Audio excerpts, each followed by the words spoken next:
good morning, everybody. Hopefully you had a good weekend.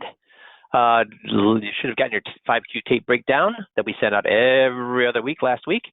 So in this 40-second snippet, we see how we can accidentally correct them. And we'll show you how to handle it when you get the wrong answer. Now, guys, here's the funny thing about this is if I had asked this guy on a lie detector test if he had corrected these people, what would he have told me? He would have said no, and he would have passed the lie detector test.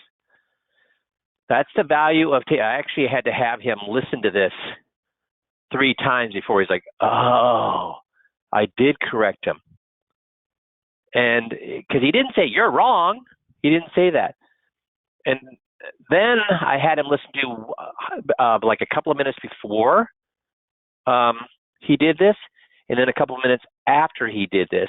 And guess what happened to the people's attitude towards him or towards the meeting?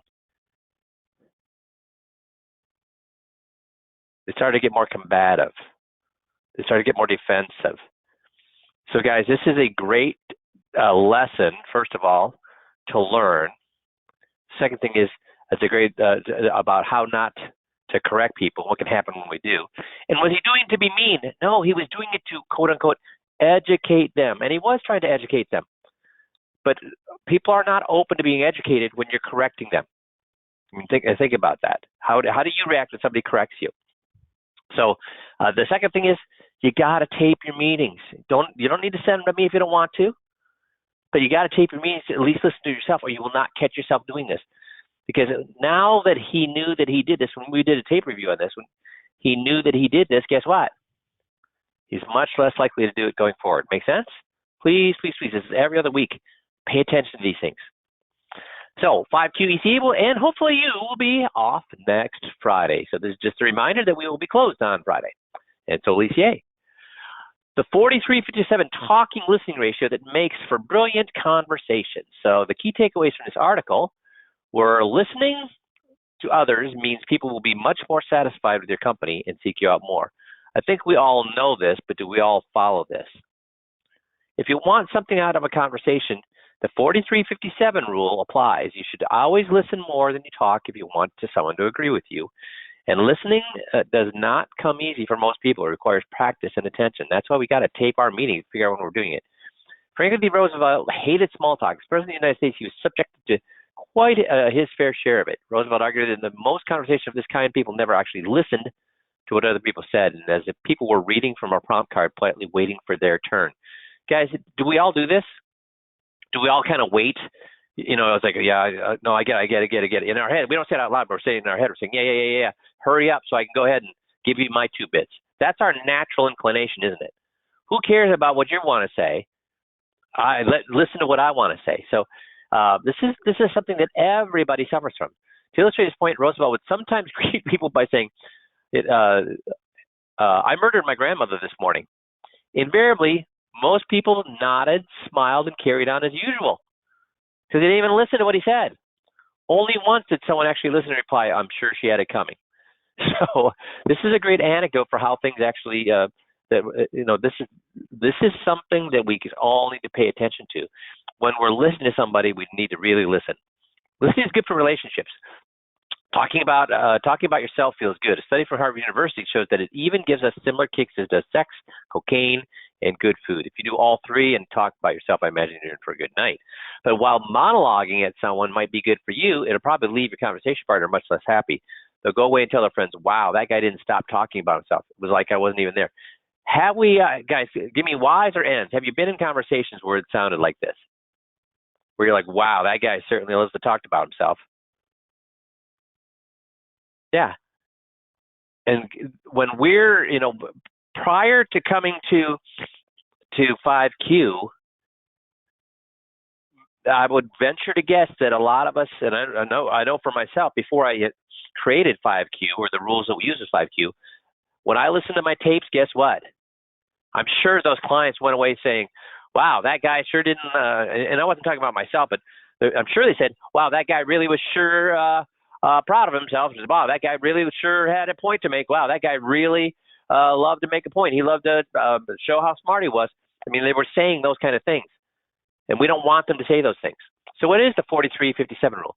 If you want someone to come away thinking well of you, you're going to need to listen more. It's true, especially if you hope to get something. Now listen to this, guys. It's true, especially if you hope to get something out of the conversation. Do we hope to get something out of our conversations with clients? I sure hope you do.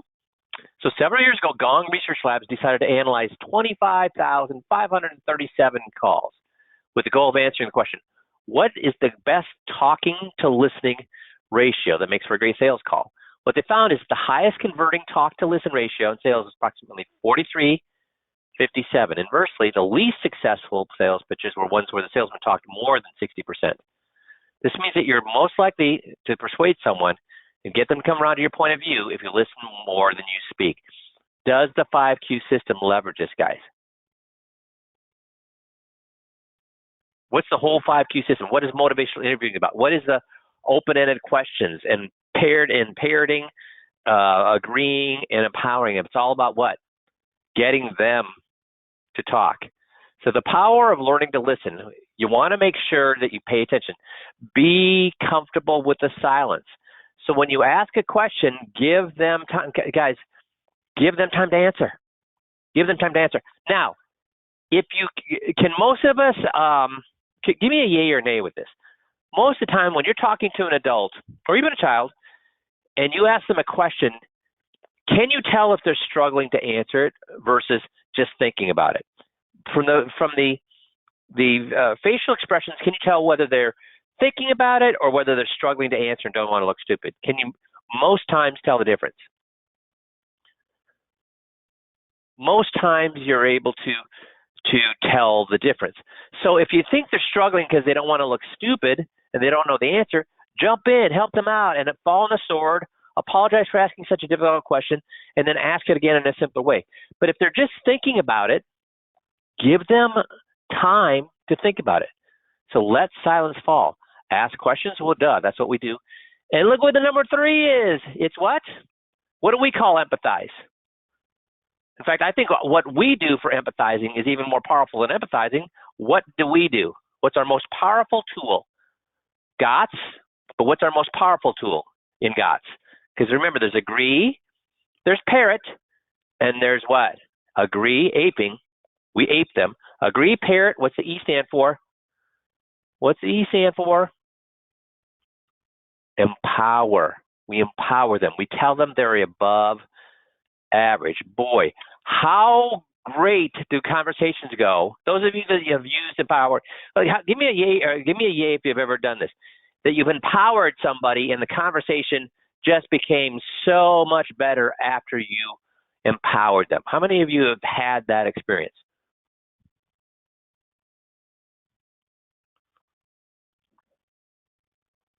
I'm getting a lot of yes. Awesome. That's what I want to see. Awesome, awesome, awesome. And do you think it would be worthwhile having just a coaching call on aping at some point? Oh, everybody's saying yes to that. Okay, good. I'm going to make a note there. So, because that, guys, that's aping is what allows people or makes people want to talk to you, want to answer your questions, and it's what gets people to love you. So I will put that on my agenda to add that to a coaching call soon. Okay, so what I want to talk about today is habits of unsuccessful people and habits of successful people. First, let's look at habits of unsuccessful people. They act before they think.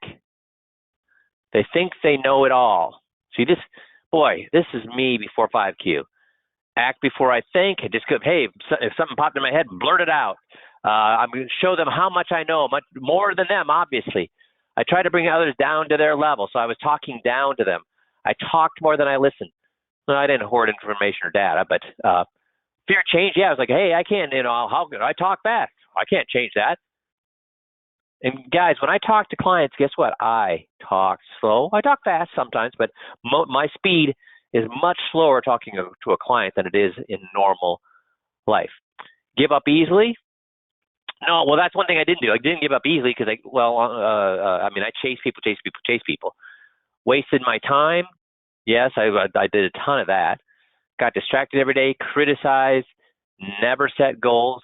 I actually set goals. That was bad because we all know, what do I think about goals, good or bad? And before I started to succeed, I set goals. And I learned, don't set goals. Instead, what do you want to do instead of set goals?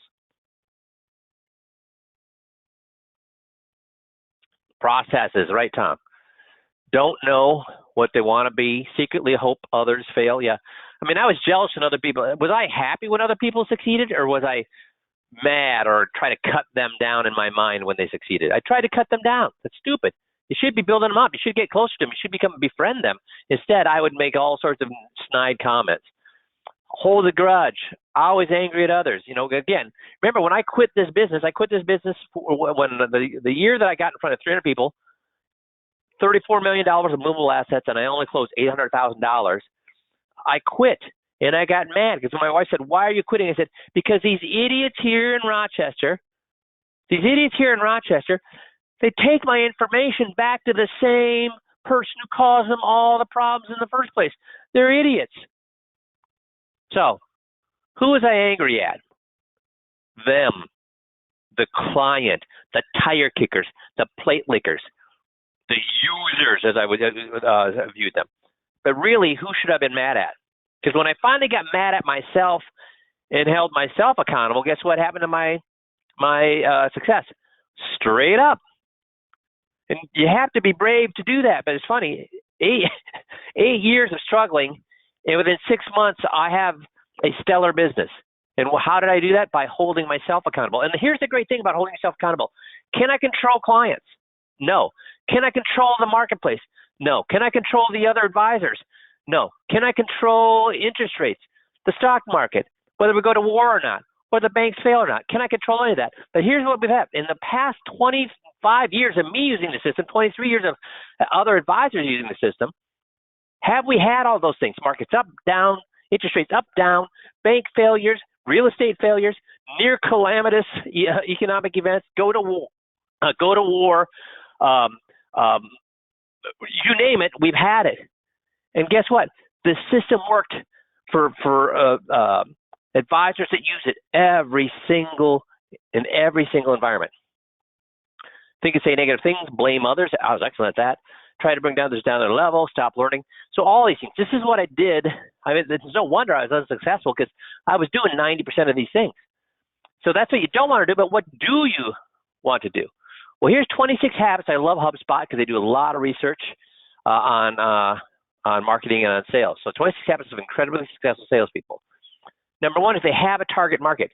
One of the things that I did when I had meteoric success was I got rid of all of my non-60 plus clients. And I just handed them away. I didn't even sell them. I just gave them away to another advisor. I didn't even sell them. I just gave them away, and I told that advisor, if you turn these accounts, I will report you to the state attorney general, and I'll help all those clients also report you to the state attorney general, to FINRA, and to everybody else. So I'm giving this to you for free, so you should have no need to churn the accounts. Live on the trailers, and as they mature, go ahead and move them. But if I catch you, that was my whole agreement with them. Because I knew that if I sold it to him, he'd feel the need to do what? Start churning. Now, why did I get rid of those people? It's because when I brought somebody on, or I was prospecting, and I talked to somebody, I said, "What makes you different?" I said, "I only work with people who are 60 and above. That's all. I only work with people who are retired. I do not work with business owners. I do not work with doctors unless they're retired. I do not work with anybody who is not retired, because I find that there's just too much to know. Even only working with retirees, there's a ton of stuff to know and to stay on top of. And I have to educate myself easily with 20 hours plus per year, staying on top of retired clients. So I only work with retirees. And when I looked them in the face, it was true. I looked them in the face, and they knew I was telling the truth. That is a huge thing. Because when you want to be a jack of all trades, guess what? Guess how many people I've seen that have unbelievable businesses that want to work with everybody? They've got some 401k business. They've got some college planning. They've got some retirement plan. They got some. No, some of them make good livings, but a good is $300,000 or less. Guess how many guys I know make $1 million or more that don't have a target market? None. Everybody I know that makes $1 million or more has a target market. Number 2, use a measurable, repeatable sales process. Do you have that? Do you have that with 5Q? Remember, we had 60,000 recorded meetings of this process being successful, and then we just quit. We still have those more coming in. We just don't archive them anymore. We just erase them. But we had something that worked 60,000 times. Is that measurable, repeatable sales process? 94% closing ratio. You need to ask yourself, why am I not an expert at the 5Q sales process? Because if you were, here's how to tell yourself here's 2 questions to ask yourself to find out if you're an expert at the 5Q sales process. Number 1 is, do you want to make more money? So if you don't want to make more money, then the point is kind of mute. But if you say, yes, I do want to make more money, then the next question you have to ask yourself is, am I marketing? If you want to make more money and you're not marketing, that means you are an expert or not an expert at the 5Q sales process? Not. Because if you're an expert at sales process, 5Q sales process, you know you're going to close 94% of people out there. Guess how much marketing you'd be doing? Would you be worried? If you're going to close 94% of people for all of their money, are you going to be worried about how much it costs? No. Are you going to be worried about getting in front of tire kickers and plate lickers? No. Should you have any worries whatsoever when you're marketing if you know the 5Q process? I mean, my best event, my best seminar was in a VFW in a small town in the middle of farmland. One person showed up, and they moved over $1 million. Now, how many people would cancel? How many people you know in this business that would cancel their event if they only had one person showing up? Most or few? Yes, most. I had it. I was like, well, if I'm in front of one person, I know I'm going to close them. Why not show up? That'd be idiotic not to show up. So I show up, work with them. I just basically did a one-on-one seminar with them. Boom, moved the money. I mean, I had to take them through the whole process, but moved the money. Know your product, so know what you're selling. Get rid of maybe files. Guys, if somebody did not move through, so that this is earlier in the process, this is what helped me succeed. Once I knew the process, I didn't have maybes. People moved their money. But prior to that, what I learned is to get rid of my maybe files. People said, I need to think about it, and I put them in my maybe file. China egg. That's a great analogy. Because if I had a filing cabinet full of people who I went through the process, they decided not, and this is really that 8th year when I got in front of 300 people and had $34 million in movable assets, and none of those people said they hated me. They said, Mike, you're awesome, you're great. If I ever leave my guy, I'm moving to you. Or they said, I need to think about it, and they ghosted me, or whatever it may be. And I kept them in this file. And when you have $10 million of maybes in this filing cabinet, guess what you start to do? Work harder or work less hard? I worked less hard because I thought, I've got these people. Eventually they'll move, so I'm doing okay. No, I'm not doing okay. If they have not moved their money, guess what? I'm not doing okay. So I got rid of them, and I started to tell people this, that if they didn't want to move through the process, I would tell them, listen, hey, I get it. You want to think about it? That's perfect. I would just tell you this.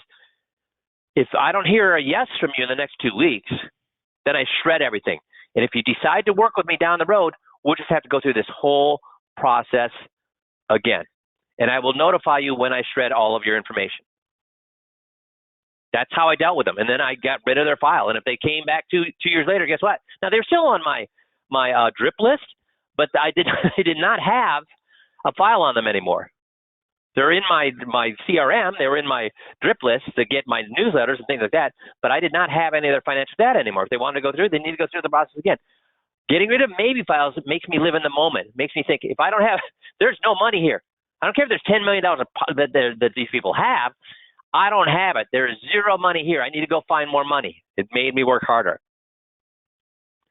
Using shortcuts and hacks. Use shortcuts and hacks.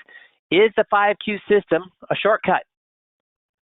At first, you might think, no, it's a long cut. It's a lot of stuff to learn. It's a lot of scripts to learn. It's a lot of techniques to learn. But in the end, Almost all shortcuts require what?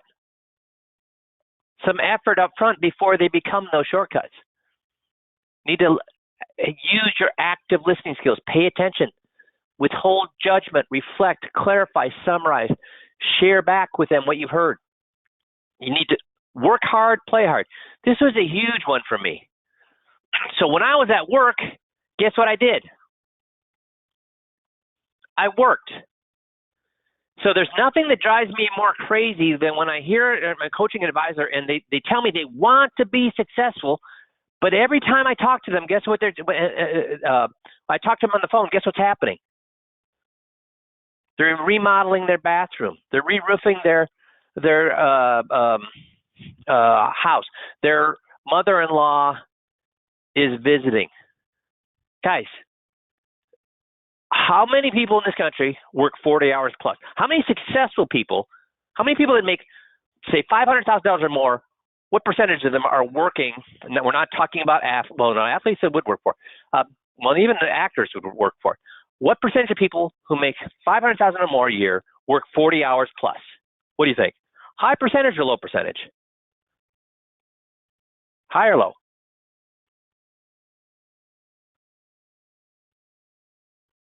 High, right, Michael? So this is, remember, you've heard me say this before. If you really want to get an indication of how hard you're working, write down, get a calendar, and put a little timer. So at the top of every hour, it dings, and then write down what you did from 8 to 9, 9 to 10, 10 to 11, 11 to 12, all the way through the day for 1 week. Then go back and look at it and say, wow, am I really working hard? So now when I'm at home, though, guess what?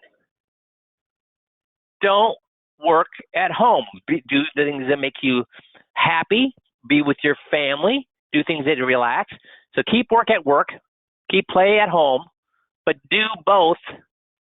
When you're doing one or the other, be concentrating on doing that thing. If you're at work, work. If you're at home, play. Don't get the two mixed up. Follow up, follow up, follow up. Again, our top advisors all are experts at following up. They all have the drip process going on steroids. They all follow up with people. They have a system to follow up with people. We actually have that on the website. If you're looking for that follow-up process, you can contact Tricia to show you exactly what our top producers do to follow up with people, to get people that they touched 3 years ago to call them up out of the blue 3 years later and say, I've now decided to work with you. Personalize it. Everything that you do should be personalized to the person you're working with. It all starts with that target marketplace, but then once you get working with that target marketplace, you want to start targeting that person. Keep notes on what they like to do. Keep notes on their family. Keep notes on their hobbies. Keep notes on their travel so that you can talk to them about them and what's going on in their lives, not just things in general. Number 10, it's important to learn from your mistakes, but it's better to learn from other people's mistakes. Guys, what do we give you that you can learn from other people's mistakes? What do we give you? I'll give you a hint. What do we give you every 2 weeks that you can learn from other people's mistakes?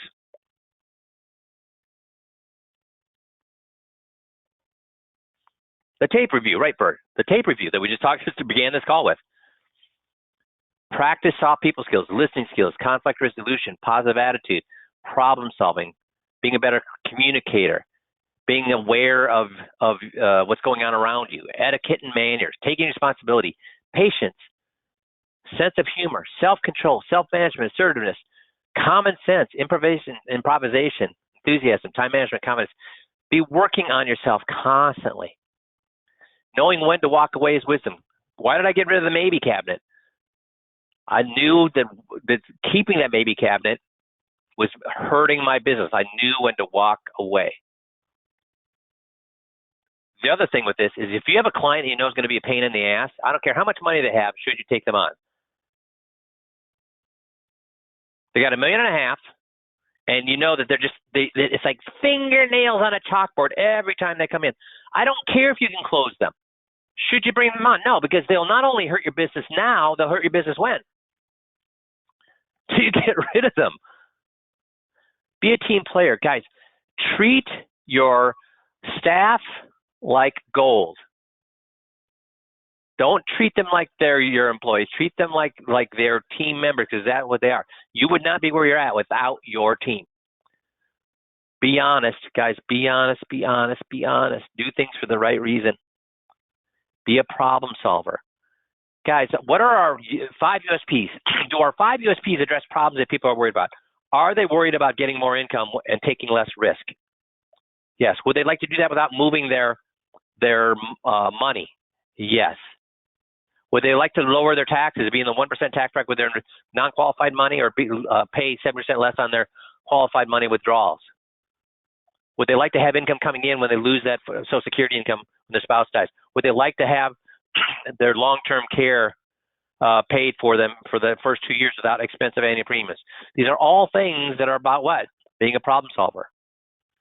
Don't be upset when people reject you. Nice things are rejected all the time by people who can't afford them. Gain more referrals. Do we have a referral system for you? Yes. If you don't know what that referral system is, get on my calendar and I'll walk you through it. But essentially, it's at your end review. And then what you're going to do is you're going to do the non-financial, and then you're going to use our referral script. If you do that, you're going to be looking at lots of referrals per year. Also, if you really want to put your, do we have a system that if you really want to put your referrals on, if you want to be looking at 9 referrals or more per quarter, do we have a system to do that? Anybody know that system? In our marketing,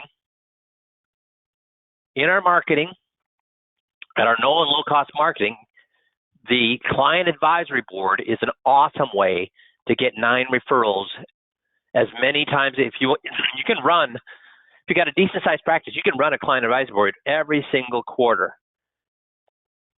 And we go through exactly how to do that, line by line, script by script, point by point, how to do that.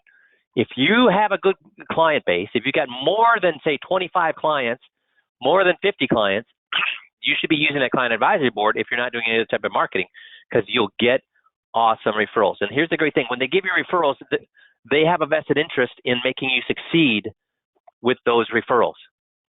So we have lots of ways to gain more referrals. If you're looking for help with that, get on my calendar. Have a good work-life balance. Relax, refresh, recharge. Make sure you're taking time off. Make sure you're working out. Make sure you're meditating. Make sure you're practicing gratitude every single day. Guys, you got to sleep 7+ hours per day. Sleep is essential to your health, to your practice, to how you deal with your family and your friends. Get a good night's sleep. If you don't believe in what you're selling, neither will your prospects. If you don't believe in what you're selling, you need to sell something else. Find what motivates you, then use it to reach your goals. Motivation is what gets you started, though, and habits is what keeps you going. Because everybody has motivated to make money. But if you want to make money, you got to put the habits in place so that you follow the process. Always be working with clients on a win-win basis. Are our USPs all about win-win? Is the 5Q process, the 21-point checklist, is that about a win-win? Is the sale about a win-win? Everything we do is about a win-win. Build more relationships with professionals in your area. And again, all the characteristics that they found, of all the things that make people lucky, what's the one characteristic that everybody who's quote-unquote lucky has? There's actually been a lot of research done on this. What's the number one characteristic that lucky people have? They know lots of people, Nick. You're right. They know lots of people. And John, you said networking. Yeah, but more of an informal basis. Lucky people would never, maybe some lucky people network, but they don't look at it as networking. They look at it as what? I love meeting people. I love knowing more people. I find people interesting. I want to. Here's the thing, guys. I'm not lucky. I'm not lucky. Because if you tell me what my best day is, it's me out in the woods by myself or with my dog. That's my best day. So I'm not. So I had to have a system that helped me overcome luck. I had to figure out how to get tire kickers and plate lickers to move all their money to me because I'm not lucky. I've met other people who are not very good at some of these things. They're okay at some of these things that we teach you. But because they know so many people, guess what happens?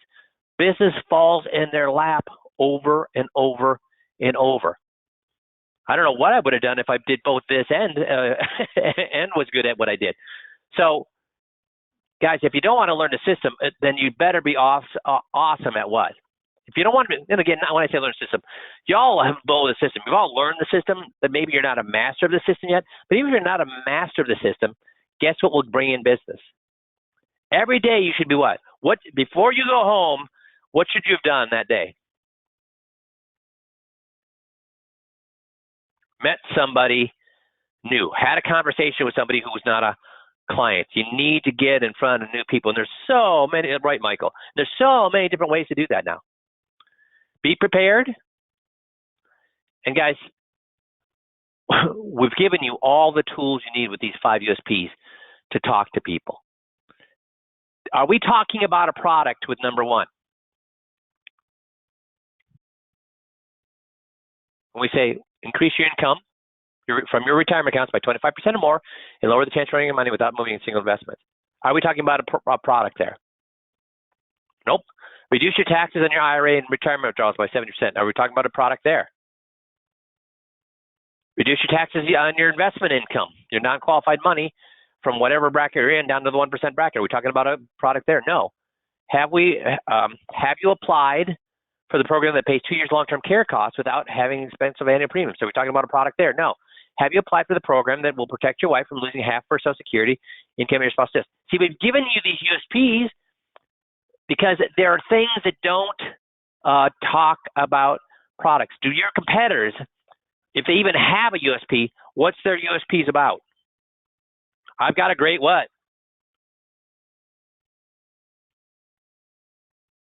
Product. Whether it's I've got a great money management system, I have a great whatever. It's not about these things. And are these all things that some portion of your clients or prospects want? How many of these things would if I went to your prospect and said, do you want number 1, do you want number 2, number 3, number 4, number 5, what would they say? Which one would they want? Yeah, all of them. They would want all of them. So guys, is this giving you some food for thought on how to grab the bull by the horns and really start succeeding going forward? I would recommend watching this video, once a month, once a quarter, just to get yourself, because we all get excited about things, and then what do? We fall off the wagon. So remember, habit is the one thing that helps us succeed. So watch this video on a regular basis. Now, on our journey through the 21-point checklist, we are now at the titling section. So let's listen. Oops, I got to get my technology set up here. Let's listen to how we approach the titling section, because we're going to tell them hey, you got joint registered survivorship. That's terrific. How often do we find out that they have on their non-qualified accounts that they have joint registered survivorship if they're married? Rarely or almost all the time? And we're going to tell them, hey, good job, good job, good job. And again, there's a template here with every single one of the 21-point checklist. The first thing we tell them about titling is, hey, good job. First thing we tell them about their beneficiaries is, hey, good job. First thing we tell them about their diversification, hey, good job diversifying. First thing we tell them, good job. We always start out with good job. But then we walk them through why what they thought was good is maybe not as good as it should be. In fact, it was set up improperly to make that person more money and put you in the hole. But that's why once you learn one script, the other ones become easier because they all follow the same template. So we're going to tell them, hey, joint authority survivor, that's terrific. Why didn't you list the kids? Yeah, that's right. That's why you didn't list the kids. How did you make? So we just walk them through this. And guys, can you have these bullets on your 21-point checklist when you do it with your client? In one of those stickies? Yes. And will they look at you? Will they look at you like, oh, why is he using that crutch? Or they can look at you like, that's the guy who's prepared. Yeah, prepared. So let's walk through how this works now. So I have to find. Oh, Tricia, what? Shoot. Oops. I have to. Oh, I think that's why. Never mind. I wasn't looking at the live one. I was looking at the screenshot. So we'll get to titling here. Oop. Titling, right after property casualty. No. Do you both have to sign the checks? No. So joint means what? Either one of us can do it. Okay, good. So now we get into some of your investments, okay? Okay. So the first thing is titling. Now, when we looked at the titling of your investments, some of your accounts are titled, got it backwards here, joint with rights to survivorship. So joint means that you and your wife own it jointly. So when you go to the bank, do you both have to be there to talk to the banker? No. Do you both have to sign the checks? No. So joint means what? Either one of us can do it. That's perfect. That's exactly what we want to do. Now, with rights of survivorship gives us a clue to what that means. It means if we die, how are they going to deal with the what?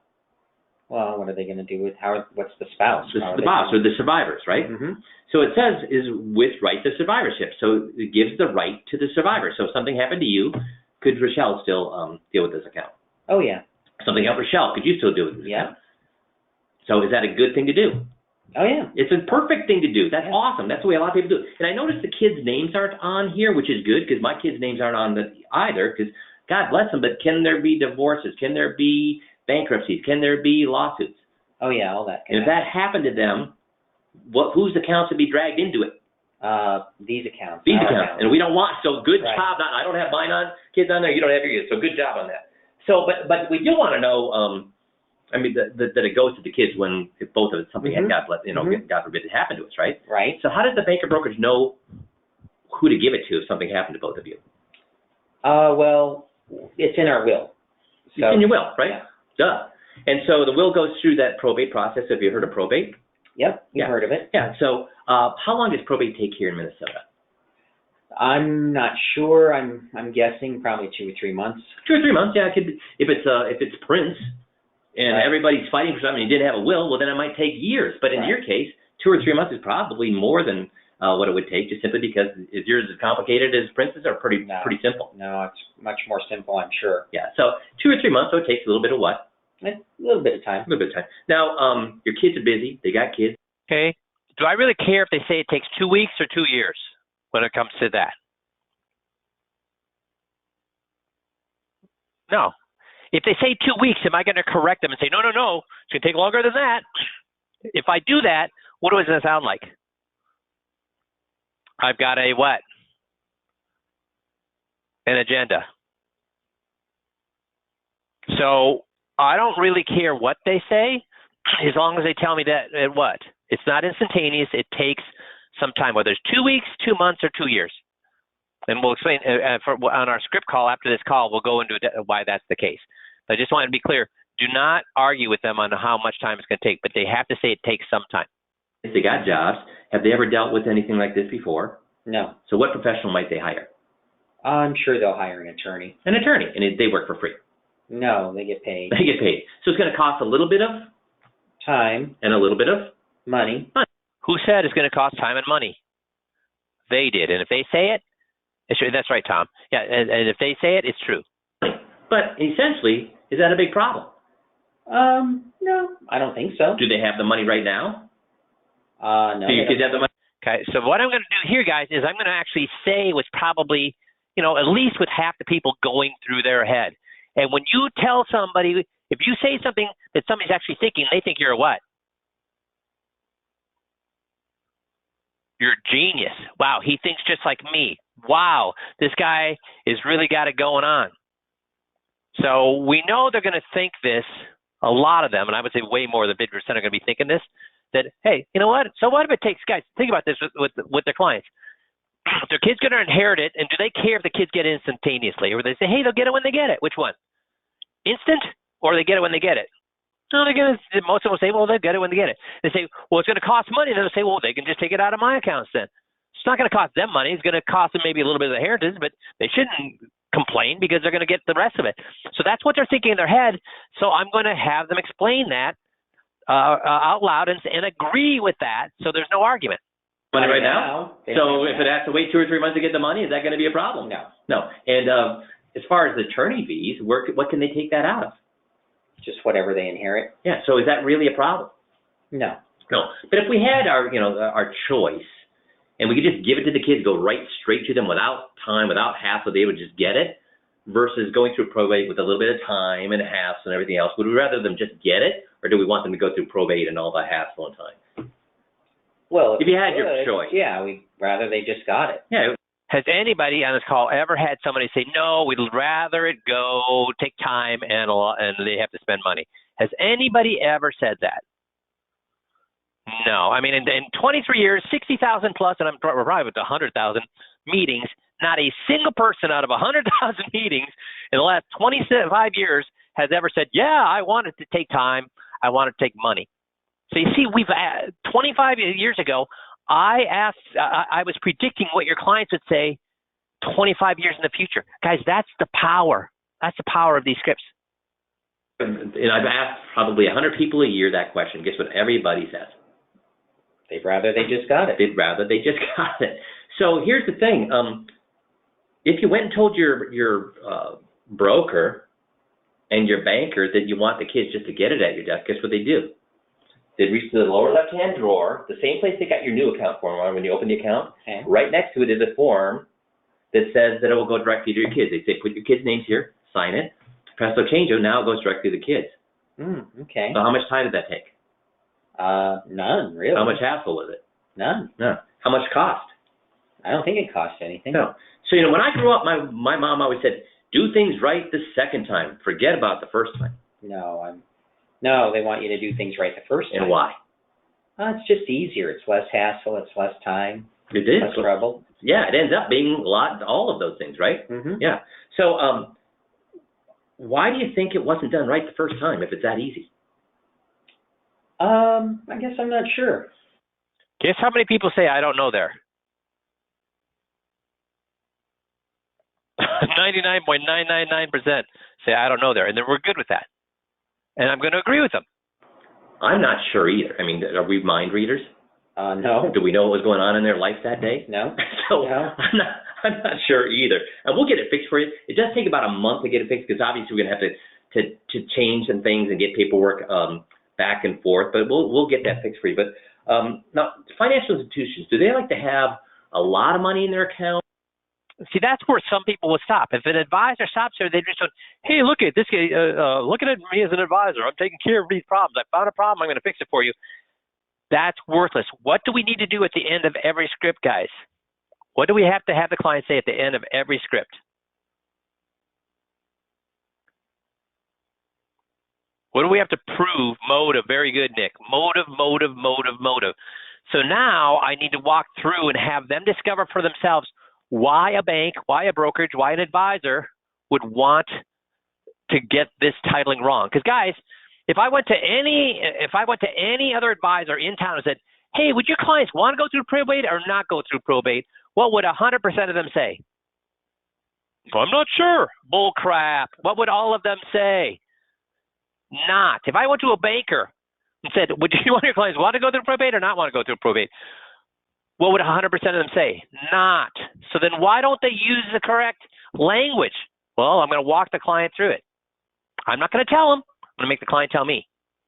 Or do they like to have a little amount of money in their accounts? No, more is better, a lot. More is better, right? Do they like to have it a longer period of time or a shorter period of time? Longer.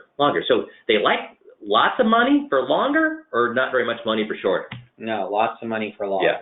So when your accounts, if they go through probate, what happens to those accounts? Do you think that the banks, if they know that you have passed away, are they going to allow you to people to get in there and fiddle around with them, or the probate court's going to say to do what with those accounts? Just freeze them for the time being. Just freeze them for the time being, right? So why would your broker, why would your bank allow you to park the money there during probate? Well, so they can hold it longer. And why would they like to hold it longer? Oh, so they can continue to make money. Yeah. So they're making money now on you, because you're alive, and things are free or not free. No, they're not free. Free. But they're also concerned about making money not only while you're alive, but while you're in the probate process. Well, we're dead. Yeah. And then do you think they're going to call the kids and say, hey, you know what, sit tight. It'll take about 3 months, and we're just going to shoot that check out to you? Or do you think during that 2 or 3 months they're going to be calling them up and romancing them? Well, I'm sure they're going to romance them. And why would they want to romance them? Oh, they want the kids to stay there. And why do they want the kids to stay there? Because you're So right. they can keep the money longer. And they're interested in keeping the money longer so they can make more. Yeah. So we're not certain why the wrong form. So guys, what's my delivery there? Accusatory or kind of what? Wink, wink, nod, nod, laugh, laugh. Or is it, so why do you think they did that? Well, I never do that. I always make sure my clients are titled correctly. Why do you think they did that? Is that how I'm just saying? Yeah, yeah, that's right. And then why am I being jovial there? Because I think it's hilarious at getting screwed? No, to keep I want them to learn, but I want them to learn with what? Accusing them or making them realize, boy, your situation is really screwed, or just having them learn with and again, people learn better when they're what? Happy or mad. Form was filled out, if it's right next to the new account form, if it's simple and easy, we said it was simple and easy or hard. No, it's simple and easy. So we're not certain why they didn't fill out the right form, but we did find 2 reasons why they might have filled out the wrong form. And what are those 2 reasons? Well, they wanted to make more money. Yeah, while you're alive and dead. And also on who else? The kids. Yeah. So we'll get it taken care of for you, but do you see how that could have been? So who said that it's titled wrong because they want to make money on them when they're dead and they want to make money when they're alive? And how many times did I, John, exactly, and how many times did I have them say that? They said they want to make money when they're dead. Yeah, like 6, 7 times, right, Larry? Yeah. Okay. So let me go back there. We'll get that. Yeah. So we're not certain why the wrong form was filled out. If it's right next to the new account form, if it's simple and easy, we said it was simple and easy or hard. No, it's simple and easy. So we're not certain why they didn't fill out the right form, but we did find 2 reasons why they might have filled out the wrong form. Again, guys, was that accusatory saying, hey, I'm not certain, we don't know for sure? Does that sound like I'm accusing them or I'm letting them jump to their own conclusion? So it's a little, it does require practice. See why the more you do this, the better you can get at it? Because when I first started using the script, it was like more accusatory, and I learned, no, I got to soften it up here. I got to pretend like I'm not really sure, not assign blame, but let the client jump to their own conclusion. And what are those 2 reasons? Well, they wanted to make more money. Yeah, while you're alive and dead. And why do I make the point both alive and dead? Because we want to make money on them while they're alive. Every single advisor in the world wants to make money on them when they're alive. I'm not going to argue that point. Nobody's working for free. My point is what? These people have done this purposely wrong so they can also make you because we do it right. So are we trying to make money on people when they're dead? If you follow the 5Q system, do we as 5Q advisors try to make money on the clients while they're dead by not titling the accounts correctly? No. We teach you how to title those accounts so it goes directly to the kids. Because if you've done a good job, you already have a relationship with the kids, right? Do you have to call, if you've done the 5Q system correctly, do you have to call and romance the kids? Or are the kids already in love with you? Do they already know your name? Have the parents already said, when something happens to us, call Mike? We don't have to do that. So we're having them learn that these other people do this, and we can do that. Why? Because we know we don't. Yeah, also on who else? The kids. Yeah. So we'll get it taken care of for you, but do you see how that could have been? Yeah. Okay. So we'll get that taken care of for you, and then that way joint survivorship is perfect, but we'll also help you have it bypass probate for the kids. Okay. Again, no cost or anything, no hassle. It's just very, very easy to do. It's just simple. It's too bad it wasn't done right the first time. It says it has to be done right the what? Well, the second time around. The second time around, yep. See how I gave it just that one last what? Jab. Am I ever done assigning blame? Am I constantly getting them to say that guy's screwing them? So do you see how something is as how many? If I went to an advisor and said, "Hey, do you know you can get clients to leave your competition by talking about titling?" What would they think? Would they think that is the case or that's not the case? Because who's probably pissed off right now? Who's probably pissed off right now? We haven't even talked about the investment yet. That's right, Larry. Larry's got it. Who's pissed off? We haven't even talked about the investment yet. And who's pissed off? That's right, Michael. That's right, Bert. The wife. The wife's pissed off. Why? I knew that bastard was screwing us. I knew he had alternative motives. I knew he was doing things to take advantage of. Now he wants to do it to my babies as well. See that? You get the wife on your side. Does that make sense? Awesome. Cool. So we're going to cover this script in more depth on the script call here, and let's go ahead and start at the top of the hour since we're getting close to that anyways. We'll start at the top of the hour for those who want to be on the script call, and otherwise, I will not talk to the rest of you until after Easter, so I hope you have a blessed and wonderful Passover for those that celebrate Passover, Easter for those that celebrate Easter, and a great holiday weekend for those that do neither. And we'll talk to you all next Monday. Thanks, everybody.